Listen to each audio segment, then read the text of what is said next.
Hi mga Mima! For today's video, ayan, mag-date muna kami ni Daddy Char. Pupunta kami sa bayan, bibili kami ng mga kulang na handa ni ate. Actually, nakapamili na kami nung nakaraan pa, paunti-unti. Pero may mga kulang pa kami na handa. So yun, dito na namin naisip pumunta sa bayan kasi nga bibili din naman kami ng cake ni ate. So yan, dito kami nag-park sa may Sky King para walang maging problem pagdating sa parking. Kasi dun sa palengke, ang hirap mag-park, masyadong maraming tao. So yun na nga, nandito na kami sa Naik Market, o diba? Naik Market yarn. Nag-crave kasi ako ng vegetable salad, kaya dito kami mamimili ng pang-salad po. Yun na nga, dito kami nakakita ng fresh na lettuce. Yan, nakaraan nakita na namin, kaya lang sabi ni Daddy, kinabukasan na lang kami bumili para fresh pa rin yung bibilhin namin na pang-salad. So, eto na nga, nakahanap na ako dito kay ate. Medyo fresh talaga yung kanyang lettuce. Mura lang yan, mga Mima. 40 plus ko lang siyang nabili tapos ang dami na, o diba? Tapos yan, namili na rin ako ng kamatis, yung medyo green-green kasi nga pang salad. Then si Daddy din namili ng mga kamatis na hinog para naman sa inihaw na bangus. Tapos mga Mima, na-amaze ako dito, halabasa pala ere. Ngayon lang ako nakakita ng kalabasa na parang pipino.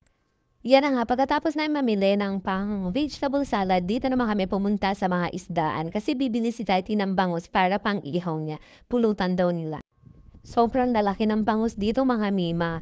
At yan na nga, yung napili namin ay 200 pesos, isang peraso. Pero sobrang laki na niya, talagang masarap siya pang ihaw.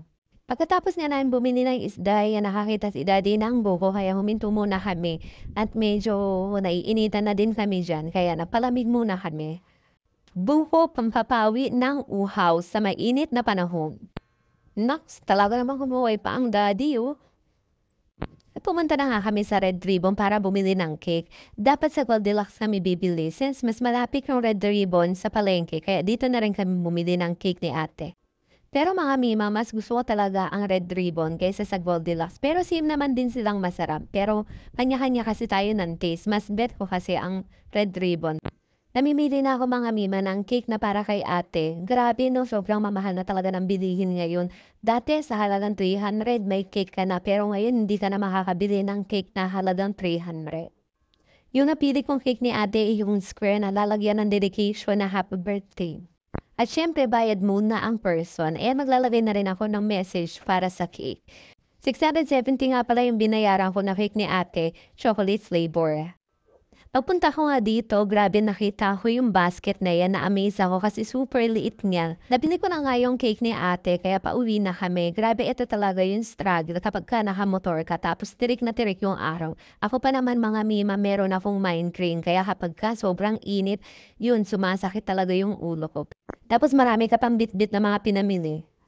Pero gano'n kasi talaga, mas mapapabilis kasi kung nakamotor kaysa sa sasakyan, magastos pa sa gasolina. At yan, huminto muna kami dito as hindi na kasi namin sinama si Bunso kasi nga sobrang init at nakamotor lang kami. Kaya sabi niya, bilan na lang daw siya ng pasalubong at yung gusto niya donut na maliliit. Since wala naman kami nakitang ibang donut, kaya dito na kami bumili. Masarap din naman dito. Tapos mura pa siya mga Mima, 25 pieces, 200 pesos lang. Hanggang dito na lang muna for today's video mga Mima. Pauwi na kami. Yan, paki-follow and like na lang po yung aming page. Thank you for watching and God bless everyone.